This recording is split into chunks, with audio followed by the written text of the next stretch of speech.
Competitive English के practice session में आज की फोकस कॉमन एरर्स है। इस प्रैक्टिस सेशन में आपका स्वागत है। मैं मुन्ना सर छपरा से। तो आज की प्रैक्टिस सेशन का पहला सेंटेंस आपके बीच, he considers me as his sister. Respected viewers, common errors का जब भी कोई सेंटेंस हमारे बीच आए तो पहली फोकस हमारी सब्जेक्ट पर होती है, उसके बाद वर्ब पर, उसके बाद अन्य शब्दों पर।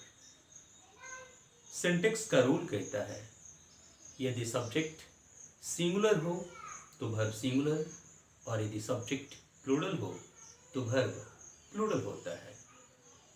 सब्जेक्ट और वर्ब के बाद हमारी focus preposition, article, adverb, conjunction, इनके साथ साथ हमें स्पेलिंग पर भी गौर करना होता है। तो इस सेशन का पहला सेंटेंस आपके बीच, he considers me as a sister, यहाँ ही हमारा सिंगुलर सब्जेक्ट है, ये थर्ड पर्सन है, और सिंपली सिंगुलर सब्जेक्ट के साथ सिंगुलर वर्ब, जबकि प्लूरल के साथ प्लूरल वर्ब का प्रयोग होता है। यहाँ ही सिंगुलर है और वर्ब हमारा कंसीडर है, तो सिंगुलर के साथ में सिंगुलर, यानी ही कंसीडर्स सब्जेक्ट के अकॉर्डिंग फिट है। फिर मी जो कंसीडर का ऑब्जेक्ट है, ऑब्जेक्टिव केस में है। किसी भी वर्ब के बाद आने वाला प्रोनाउन ऑब्जेक्टिव केस में होता है। मे भी हमारा सही है। ही कंसीडर्स मी तक कोई मिस्टेक नहीं है। इसके बाद है एज हिज सिस्टर। रूल कहता है कंसीडर, थिंक तथा कॉल। कंसीडर, थिंक तथा कॉल के साथ एज का प्रयोग नहीं होता है। एज का प्रयोग नहीं होता है, इसे नोट कर लें। कंसीडर, थिंक तथा कॉल के साथ एज का प्रयोग नहीं होता है।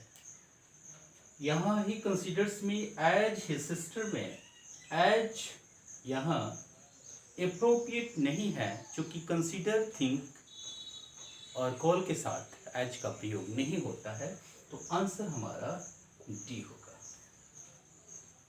एक बार फिर से, कंसीडर, कॉल तथा थिंक के साथ एज का प्रयोग नहीं होता है, इसे दोबारा नोट कर लें। Question number 2, we think him as a silly boy.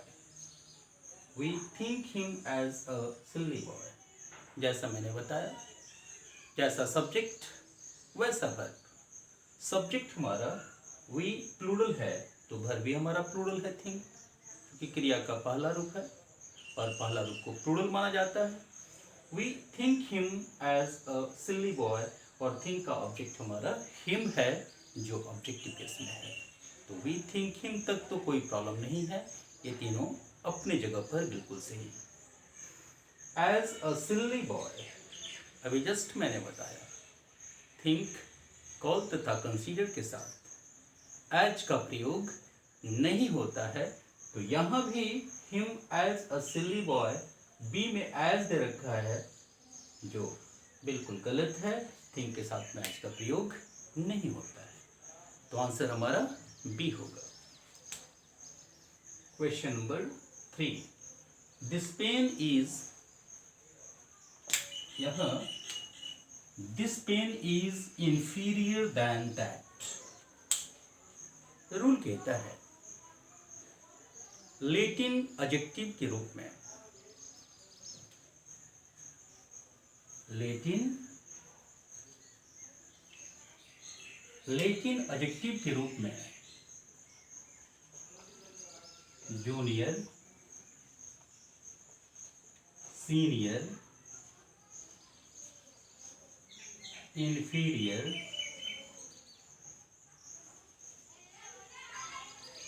superior, prior, posterior,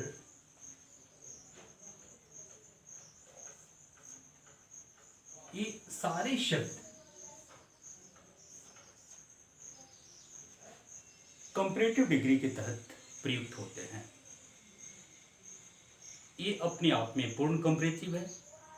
इनके साथ सामान्यतः टू का प्रयोग होता है, क्योंकि ये दो के बीच तुलना की बात करते हैं। इनके साथ देन का प्रयोग नहीं होता है। ये लैटिन एडजेक्टिव है। यहां this pen is inferior than that, यहां इंफीरियर में ओआर है।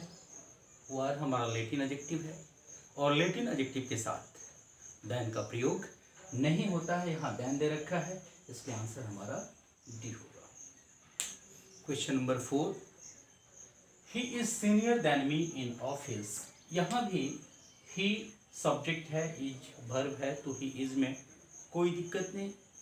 Senior than me in office, यहाँ सीनियर हमारा लैटिन एडजेक्टिव है और लैटिन एडजेक्टिव का मतलब कि उसके साथ हम टू का प्रयोग करते हैं, देन का प्रयोग नहीं करते।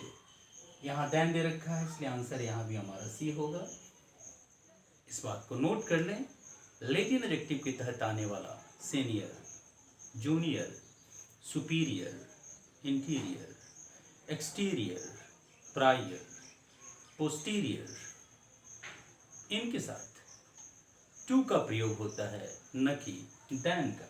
हम इनके साथ टू का प्रयोग करते हैं। ये सारे शब्द हुए, इनके साथ हम टू लगाते हैं, न कि देन का प्रयोग करते हैं। तो यहाँ सीनियर के कारण यहाँ देन ना होकर के टू होगा, यानी आंसर कॉमन एयर्स हमारा सी है। क्वेश्चन नंबर 5 है, आई prefer sociology from history. Rule कहता है जैसा सब्जेक्ट वैसा वर्ब। सब्जेक्ट हमारा आई है, तो इसके साथ V1, यानी सब्जेक्ट और वर्ब में कोई प्रॉब्लम नहीं है। Sociology, I prefer sociology from history according to rule, according to grammar. Prefer को भी लैटिन एडजेक्टिव के श्रेणी में रखा जाता है और इसके साथ भी टू का प्रयोग होता है। तो यहाँ आई प्रेफर सोशियोलॉजी फ्रॉम हिस्ट्री में यहाँ फ्रॉम है, यही हमारा आंसर होगा। Question number 6, I saw a large fish floating in the river. फिर से, I saw a large fish floating in the river. Rule कहता है पहले सब्जेक्ट फिर वर्ब को देखें, उसके बाद अदर वर्ड्स को देखें। सब्जेक्ट और verb I saw a large fish, इसका ऑब्जेक्ट अ लार्ज फिश है। I saw a large fish तक तो कोई प्रॉब्लम नहीं है, क्योंकि जैसा सब्जेक्ट है उसके अकॉर्डिंग वर्ब है और वैसे ही ऑब्जेक्ट है। फ्लोटिंग इन द रिवर, इस सेंटेंस में शब्द फ्लोटिंग है।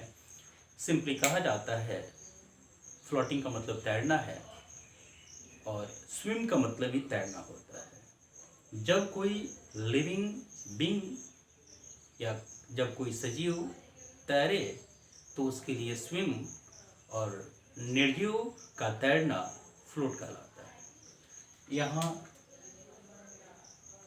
लार्ज फिश में फिश हमारा लिविंग है, सजीव है, तो सजीव के कारण यहाँ फ्लोटिंग ना होकर स्विमिंग होगा। इसे नोट कर लें।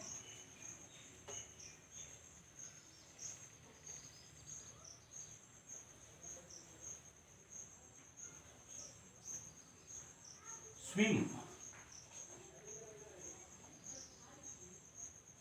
एंड फ्लोट, यहाँ स्विम लिविंग के लिए होता है एंड फ्लोट नॉन लिविंग के लिए, नॉन लिविंग, यानी सजीव के लिए स्विम और निर्जीव के लिए फ्लोट का प्रयोग होता है। तैरने के सेंस में जो सजीव होगा वहाँ स्विम और जो निर्जीव होगा वहाँ फ्लोट का प्रयोग करेंगे। तो यहाँ ऐसा large fish floating in the river में फ्लोटिंग स्थान पर स्विमिंग होनी चाहिए, इसलिए आंसर हमारा सी होगा। और आखिरी क्वेश्चन आपके बीच है, a large log of wood was swimming in the river. यहाँ a large log of wood, यहाँ लॉग ऑफ वुड का मतलब लकड़ी का लट्ठा जो होता है ना, उसको लॉग बोला जाता है। A large log of wood was swimming in the river, कहता है a large log of would river में स्विमिंग कर रहा था। अभी जस्ट मैंने बताया कि स्विम का संबंध सजीव से और फ्लोट का संबंध निर्जीव से होता है। तो यहाँ हमारा लॉग के कारण स्विमिंग न होकर के फ्लोटिंग होगा, तो आंसर हमारा सी है। उम्मीद है आज की कंटेंट आपको पसंद आएगी। ऐसे ही कंटेंट के साथ मिलते हैं अगले वीडियो में, तब तक के लिए अनुमति दें। जय हिंद।